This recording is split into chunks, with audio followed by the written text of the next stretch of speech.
नमस्कार, स्वागत है आपका बिहार समाचार में। बिहार सरकार और केंद्र सरकार ने गरीबों के लिए और बिहार के किसानों के लिए कई बड़े ऐलान कर दिए हैं। बिहार में जल्दी ही गरीबों को घर बनाने के लिए पैसा मिलेगा, तो वहीं बिहार में बेरोजगारों के लिए नौकरियों को भी निकाला जाने वाला है। एक बार फिर से शिक्षकों की बम्पर बहाली होगी और बीपीएससी 3.0 और 4.0 का भी डेट निकाल दिया गया है। साथ ही इधर मौसम विभाग और बिहार की राजनीति की तमाम बड़ी और महत्वपूर्ण खबरों के बारे में चर्चा करेंगे। पर इससे पहले अगर आपने चैनल को सब्सक्राइब नहीं किया तो चैनल को सब्सक्राइब कर दें और वीडियो को एक लाइक जरूर कर दीजिएगा, क्योंकि आपका एक लाइक करना ही हमारी मेहनत का फल होता है।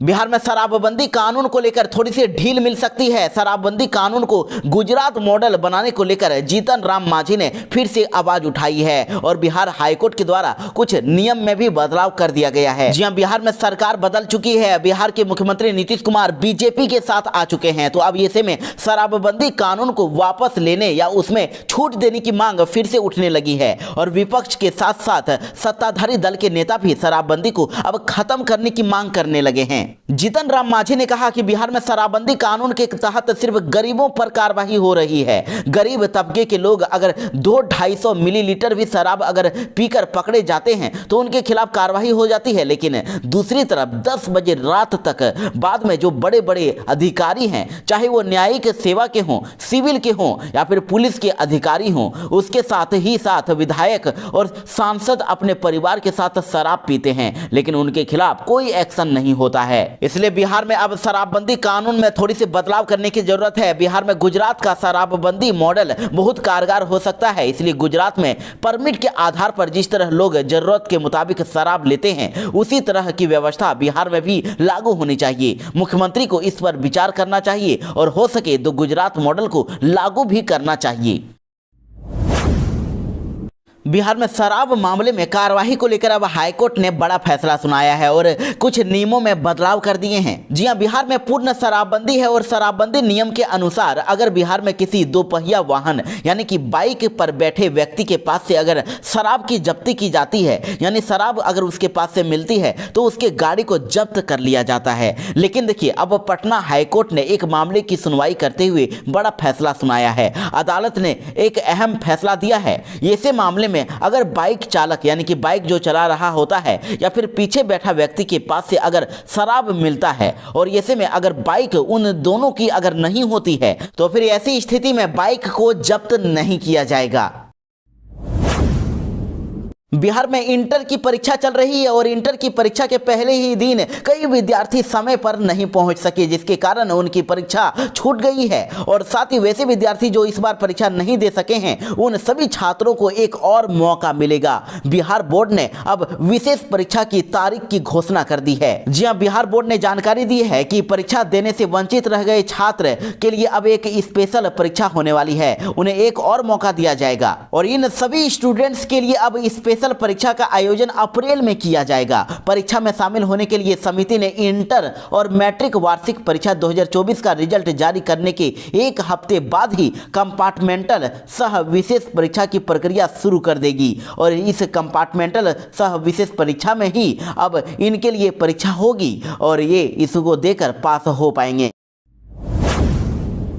बिहार के शिक्षक अभ्यर्थियों के लिए बड़ी खुशखबरी है। बिहार में एक बार फिर से सरकारी शिक्षकों की बम्पर बहाली निकलने वाली है। बिहार में शिक्षा विभाग के द्वारा बता दिया गया है कि किस किस महीने में शिक्षकों की वैकेंसियां निकलेगी। जी हां, बिहार में पहले और दूसरे चरण में शिक्षकों की बम्पर भर्तियां होने के बाद लगभग 2.5 लाख पदों पर शिक्षकों की भर्ती होने के बाद अब तीसरे चरण का नोटिफिकेशन जल्दी ही जारी किया जाएगा। बीपीएससी ने इसके लिए सारी तैयारियां तेज कर दी है और इस बात की जानकारी खुद शिक्षा विभाग के अपर मुख्य सचिव के पाठक ने दी है। के पाठक जी ने कहा है कि इसी महीने तीसरे चरण की परीक्षा को लेकर फॉर्म जारी कर दिया जाएगा और उसके बाद मार्च महीने में ही एग्जाम होगा। उसके बाद चौथे चरण की बहाली भी जल्दी ही करवाई जाएगी।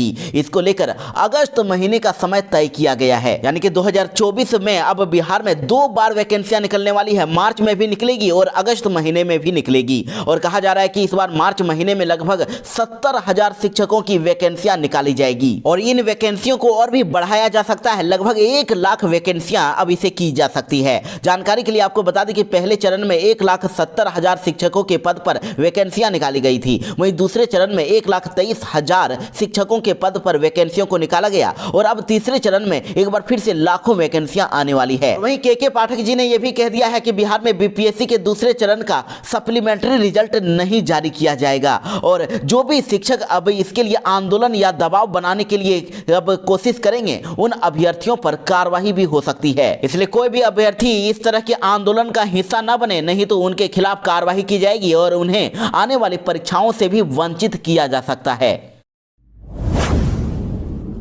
बिहार के शिक्षा विभाग ने अब डीएलएड छात्रों को भी बड़ी खुशखबरी दी है। बिहार के पाठक ने कह दिया है कि अगले साल 1 लाख नौकरियां डीएलएड छात्रों को मिलेगी। दरअसल आपको बता दें कि बिहार में बीपीएससी के द्वारा शिक्षक नियुक्ति के तीसरे चरण का जो ऐलान किया गया है, मार्च महीने में जो परीक्षा होने वाली है और 70,000 वैकेंसियों को निकालने का दावा किया जा रहा है, जिसके बाद से डीएलएड के अभ्यर्थी अब इसको लेकर नाराज थे और अभ्यर्थियों ने इसको लेकर कड़ा विरोध भी जताया था और मुजफ्फरपुर में छात्रों ने सड़क पर उतरकर अपना विरोध भी दर्ज कराया था। अभ्यर्थियों ने शिक्षा विभाग को अल्टीमेटम भी दे दिया था कि अगर परीक्षा में हमें शामिल नहीं होने का मौका मिला तो फिर आगे सभी छात्र उग्र प्रदर्शन करने को मजबूर होंगे। लेकिन देखिए, बिहार में शिक्षा विभाग ने उनके लिए भी बड़ा ऐलान किया और कहा कि अगले साल 1 लाख और शिक्षकों की बहाली होगी और ये डीएलएड छात्रों के लिए होगा। वित्त मंत्री ने बड़ा ऐलान कर दिया है, बिहार में अब 300 यूनिट बिजली लोगों को मुफ्त में मिलेगी। जी हां, केंद्रीय वित्त मंत्री निर्मला सीतारमण ने अंतरिम बजट 2024 पेश कर दिया है और इस बजट में मुफ्त में बिजली को लेकर अहम घोषणा कर दी गई है। उन्होंने बताया है कि हर महीने अब लोगों को 300 यूनिट मुफ्त में फ्री में बिजली मिलेगी और मुफ्त बिजली का लाभ 1 करोड़ परिवारों को मिलेगा। ये वो परिवार होंगे जो अपने घर की छत पर सोलर ऊर्जा की व्यवस्था करते हैं, यानी जो सोलर पैनल लगाएंगे। जानकारी के लिए आपको बता दें कि प्रधानमंत्री नरेंद्र मोदी ने प्रधानमंत्री सूर्योदय योजना का ऐलान किया था, जिसके तहत 1 करोड़ घरों में सोलर पैनल लगाए जाने वाला है। बिहार के नियोजित शिक्षकों को बहुत ही जल्दी राजकर्मी का दर्जा मिलने वाला है और इसके लिए बस उन्हें एक सक्षमता परीक्षा पास करनी होगी और जिसके लिए ऑनलाइन आवेदन स्टार्ट हो चुका है और इस परीक्षा को पास करना ही होगा, नहीं तो वो निष्कासित किए जा सकते हैं। शिक्षकों को इस परीक्षा को पास करने के लिए 3 अवसर मिलेंगे और फेल होने पर के पाठक फैसला लेंगे। जी हाँ, शिक्षा विभाग के अपर मुख्य सचिव के पाठक ने इसको लेकर एक कमेटी बनाई है, जिसमें बिहार के नियोजित शिक्षक अगर सक्षमता परीक्षा पास नहीं हो पाएंगे तो उसको लेकर वो फैसला लेगी। लेकिन देखिए, दूसरी तरफ बिहार के नियोजित शिक्षक इस सक्षमता परीक्षा का बहिष्कार कर रहे हैं। नियोजित शिक्षकों ने कह दिया है कि हम इस फॉर्म को ही नहीं भरेंगे, इस परीक्षा को हम नहीं देंगे। नियोजित शिक्षकों का कहना है कि शिक्षक नियमावली में अब कई तरह के कठिन शर्तें लाद दी गई है। नियमों में कहा गया है कि शिक्षकों को बस 3 ही मौका मिलेगा और इसके साथ ही शिक्षकों को 3 जिलों का ही विकल्प देना होगा, अन्यथा उनका तबादला भी जहां तहां कर दिया जाएगा और जिले के विकल्प देने के समय उनके सामने उन जिलों की रिक्तियां नहीं होगी तो ऐसे में तो शिक्षक अंधकार में ही रह जाएंगे। इसीलिए ऐसे नियमों को हटा देना चाहिए और शिक्षकों को उनके ऐच्छिक स्थानांतरण का प्रावधान किया जाना चाहिए। उन्हें किस जिले में पोस्टिंग लेनी है इसका उन्हें ही मौका दिया जाना चाहिए। इसके साथ नियोजित शिक्षकों ने सरकार को चेतावनी दे दी है और कह दिया है कि अब हम बिहार के नियोजित शिक्षक अब शिक्षकों के हित के लिए सड़क से सदन तक अब लड़ाई लड़ेंगे और ये लड़ाई जारी रहेगा। और यही नहीं, 26 फरवरी को बिहार राज्य प्राथमिक शिक्षक संघ के नेतृत्व में शिक्षक हित के मांगों को लेकर गर्दनीबाग धरना स्थल पर मुंह पर काली पट्टी बांधकर 1 दिवसीय उपवास का कार्यक्रम भी रखा जाएगा। बिहार के विद्यार्थियों के लिए बड़ी खबर है। बिहार सरकार जेईई और नीट की फ्री में तैयारी करा रही है और इसके लिए ऑनलाइन आवेदन स्टार्ट भी हो चुका है। जी हां, बिहार स्कूल एग्जामिनेशन बोर्ड यानी बीएसईबी ने छात्रों को अपनी फ्री कोचिंग में दाखिले के लिए एंट्रेंस एग्जाम में आवेदन की प्रक्रिया शुरू कर दी है। तो ऐसे में जो भी मैट्रिक की परीक्षा दे रहे हैं, जो मैट्रिक वार्षिक परीक्षा 2024 देने वाले अपियरिंग विद्यार्थी हैं, वो इंजीनियरिंग या फिर मेडिकल प्रवेश परीक्षा के लिए यानी जेईई मेन और नीट की तैयारी के लिए अब बीएसईबी की फ्री गैर आवासीय कोचिंग नामांकन करा सकते हैं। इसके तहत बिल्कुल फ्री में कोचिंग की व्यवस्था की जा रही है। इसके लिए ऑनलाइन आवेदन अब शुरू हो चुका है और मात्र 100 रुपए का इसमें फी लग रहा है। तो जो भी विद्यार्थी फ्री कोचिंग में अपना एडमिशन पाना चाहते हैं वो 8 फरवरी तक समिति की वेबसाइट पर आवेदन कर सकते हैं। इसके लिए आपको coaching.biharboardonline.com की वेबसाइट पर जाकर आवेदन करना होगा। वैसे आपको बता दें कि विद्यार्थियों का आवेदन करने के बाद उनकी लिखित परीक्षा होगी और इंटरव्यू के आधार पर एडमिशन लिया जाएगा। और बिहार के पटना, मुजफ्फरपुर, छपरा, दरभंगा, सहरसा, पूर्णिया, भागलपुर, मुंगेर और गया जैसे 9 जिलों में ये फ्री कोचिंग दी जा रही है। बड़ी खबर आ रही है बिहार में युवाओं के लिए बड़ी खुशखबरी है। अब ITI का बिहार में नया कोर्स अब शुरू होने वाला है और ये कोर्स बहुत ही कम समय का होने वाला है, जिसके बाद युवाओं को नौकरी करने में आसानी होगी। तो अब बिहार में अब औद्योगिक प्रशिक्षण संस्थानों यानी कि ITI में अब बहुत ही कम समय में कोर्स करके लोग रोजगार प्राप्त कर सकते हैं। खबर आ रही है कि ये कोर्स मात्र 3 से लेकर 6 महीने का ही होगा। इन कोर्सों को करने के बाद युवाओं को सीधे रोजगार से जोड़ दिया जाएगा और ये कोर्स कम पढ़े लिखे युवाओं के लिए वरदान साबित होने वाला है। इस कोर्स को करने के बाद लोगों को होटलों में, बैंकों में, बीमा और निजी कंपनियों में नौकरी प्रदान की जाएगी। इसके लिए राज्य के ITI की ओर से देश के कई कंपनियों से नेटवर्क स्थापित किया जा रहा है और दीघा ITI के प्राचार्य विकास चंद्रा का कहना है कि युवाओं को रोजगार मिले, इसके लिए ही ये कोर्स अब लॉन्च किया गया है और इसे इसीलिए विकसित किया जा रहा है। बिहार के कई जिलों में आज कोहरे को लेकर अलर्ट जारी कर दिया है और साथ ही बिहार के कुछ जिलों में हल्की बूंदाबूंदी भी हो सकती है। जी हां, मौसम विभाग की ओर से कहा जा रहा है कि आने वाले 2 से 3 दिनों में 2 से 4 डिग्री तक का पारा गिरेगा और पटना की हवा अभी दिल्ली से भी ज्यादा खराब हो चुकी है। जी हां, देखिए मौसम विभाग के अनुसार बिहार में आज पूर्वी व पश्चिमी चंपारण, गोपालगंज, सिवान, सारण, सुपौल, सहरसा, मधेपुरा, पूर्णिया, कटिहार, किशनगंज और अररिया जिले में घना कोहरा रहेगा। विभाग ने इसको लेकर येलो अलर्ट जारी कर दिया है और आने वाले 2 दिनों में तो 2 से 3 डिग्री तक और भी पारा गिर सकता है और 4 से 5 फरवरी को कई जिलों में बारिश की भी संभावना जताई गई है। तो ऐसे में अब लोगों को बारिश को लेकर हल्के बूंदाबूंदी भी देखने को मिलेगी। वैसे ये भी कहा जा रहा है कि जैसे जैसे फरवरी का महीना आगे बढ़ेगा ठंड में कमी आती जाएगी। और साथ ही उन जिलों की भी बात कर लेते हैं जहां पर आज हल्की बूंदाबूंदी होने वाली है। देखिए मौसम विभाग के अनुसार बिहार में आज पूर्वी चंपारण, पश्चिमी चंपारण, गोपालगंज, सिवान, सारण, मुजफ्फरपुर, वैशाली, शिवहर, सीतामढ़ी, समस्तीपुर, दरभंगा, मधुबनी, सहरसा, सुपौल, खगड़िया, मुंगेर, जमुई, बांका, भागलपुर, मधेपुरा, अररिया, पूर्णिया, कटिहार और किशनगंज जिले में हल्की बूंदाबूंदी को लेकर लोगों को अलर्ट कर दिया है। बिहार के किसानों को बहुत ही जल्दी बड़ी खुशखबरी मिलेगी। बिहार में भी अब कृषि व ग्रामीण विकास बैंक खुलने वाला है जिसमें किसानों को अब लंबे समय के लिए लोन मिलेगा। जी हां, बिहार में भी अब कृषि व ग्रामीण विकास बैंक यानी कि ARDB बैंक खुलेगा और इस बैंक से किसानों को मध्यम व लॉन्ग टर्म के लिए ऋण मिलेगा यानी कि लंबे समय के लिए भी लोन मिलेगा। सहकारिता विभाग की ओर से इस बैंक का संचालन किया जाएगा और आपको बता दें कि अभी सहकारी बैंकों की ओर से किसानों को KCC ऋण की उपलब्ध कराया जा रहा है। किसानों को KCC ऋण मिल रहा है और अब इस बैंक के खुल जाने से किसानों को मध्यम व दीर्घकालीन ऋण भी मिलेगा यानी कि अब किसान लंबे समय के लिए लोन ले पाएंगे और उन्हें इस बैंक से बड़ी पूंजी भी मिल सकती है, कुछ बड़ा अमाउंट का लोन मिलेगा।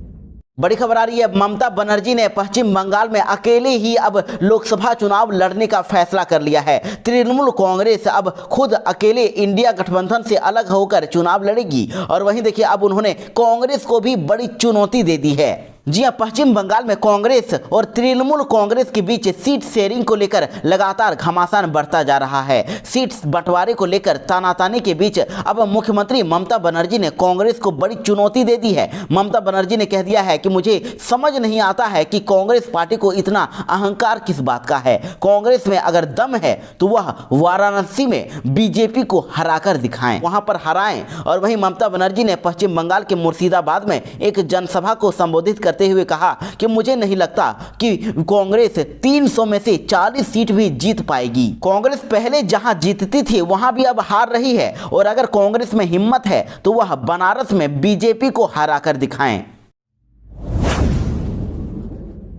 बिहार में अभी भी कुछ बदलाव हो सकते हैं। बिहार में फिर से खेला शुरू हो गया है। जीतन राम मांझी ने मंत्रिमंडल में अब एक और बड़ी मांग कर दी है और अपनी एक और जगह मांग दी है। उन्होंने कहा है कि मुझे तो तेजस्वी यादव सीएम बना रहे थे, तो मुझे तो यहाँ पर एक और सीट जरूर मिलनी चाहिए। तो ऐसे में लग रहा है कि बिहार में राजनीतिक संकट अभी भी सही तरीके से खत्म नहीं हुई है। अभी भी क्या होने वाला है इसे लेकर अभी तक कुछ कहा नहीं जा सकता है। देखिए, बिहार में पूर्व सीएम जीतन राम मांझी ने मुख्यमंत्री नीतीश कुमार से एक और बड़ी मांग कर दी है। जीतन राम मांझी ने कहा है कि मुझे इस नई सरकार में एक पद मिला है, ये काफी अच्छी बात है, लेकिन ये हमारी मांग थी कि मुझे 2 मंत्री चाहिए और ये पद मुझे मिलना चाहिए, यही अच्छा होगा। हम चाहते हैं कि हमारी पार्टी हिंदुस्तानी आवाम मोर्चा से एक और मंत्री बनाया जाए। हम चाहते हैं कि अनिल जी को भी मंत्री बनाया जाए। मैंने इसे लेकर अमित शाह और नीतीश कुमार और नित्यानंद राय के साथ ही अन्य नेताओं से बात की है। बिहार की नई सरकार में नया बखेड़ा खड़ा हो गया है। सुमित सिंह को मंत्री बनाने पर अब विवाद हो गया है और इसको लेकर जीतन राम मांझी के साथ ही बिहार में चिराग पासवान भी नाराज हैं और उन्होंने बिहार में नीतीश सरकार पर हमला बोला है। जी हां, बिहार में नई एनडीए सरकार में रोज नए बखेड़े सामने आ रहे हैं। देखिए, बड़ी खबर है कि अब बिहार में सरकार में निर्दलीय विधायक सुमित सिंह को मंत्री बना दिया गया है और मंत्री बनाकर मलाईदार विभाग देने की तैयारी के खिलाफ अब इधर जीतन राम मांझी ने खुला मोर्चा खोल दिया है। जीतन राम मांझी ने कहा है कि मुझे दूसरे जगह से मुख्यमंत्री बनने का ऑफर था, लेकिन मैं नहीं गया और उसके बाद इस सरकार में जो हो रहा है वह ठीक नहीं है। जीतन राम मांझी ने मीडिया से बात की और कहा कि सरकार में निर्दलीय विधायक को मंत्री बना दिया गया है। ऐसी चर्चा हो रही है कि उन्हें मनचाहा विभाग भी दे दिया जाएगा। ये सरासर गलत है और मैं इसका विरोध करता हूं। जीतन राम मांझी ने कहा कि जल्दी से जल्दी मंत्रिमंडल का विस्तार करने के साथ साथ विभागों का बंटवारा होना चाहिए। और वहीं देखिए, दूसरी तरफ इधर बिहार में सुमित सिंह को मंत्री बनाने से अब चिराग पासवान भी नाराज हैं और सुमित सिंह ने पिछले लोकसभा चुनाव में चिराग पासवान का जमुई में जमकर विरोध भी किया था। और जानकारी के लिए आपको बता दें कि नीतीश कुमार ने 2020 में सुमित सिंह को सिर्फ इसीलिए मंत्री बना दिया था कि वे चिराग पासवान को उनके संसदीय क्षेत्र जमुई में घेरें और उन्हें हराएं। लेकिन इस बार तो पर्याप्त बहुमत है और इसके बावजूद भी 2024 में सुमित सिंह को मंत्री बनाने से ये साफ हो गया है कि नीतीश कुमार चिराग पासवान को निपटाने की रणनीति पर हैं और ऐसे में इधर चिराग पासवान भी अब नाराज हैं। साउथ के सुपरस्टार थलपति विजय को लेकर एक बड़ी अपडेट है। उन्होंने एक नई पार्टी का ऐलान कर दिया है। लोकसभा चुनाव से पहले ही वो राजनीति में उतर चुके हैं। जी हां, साउथ की फिल्मों के सुपरस्टार थलपति विजय एक बार फिर से चर्चा में आ गए हैं। लोकसभा चुनाव से पहले ही थलपति विजय ने बड़ा ऐलान कर दिया और अब वो फिल्मों के बाद अब राजनीति के मैदान में उतरने की घोषणा कर दिए हैं। आपको बता दें, लंबे समय से साउथ स्टार थलपति विजय राजनीति में आने की संभावना जताई जा रही थी, तो अब उन्होंने आखिरकार राजनीति में कदम रख दिया है और थलपति विजय का पार्टी का नाम तमिलागा वेत्री कचगम रखा गया है।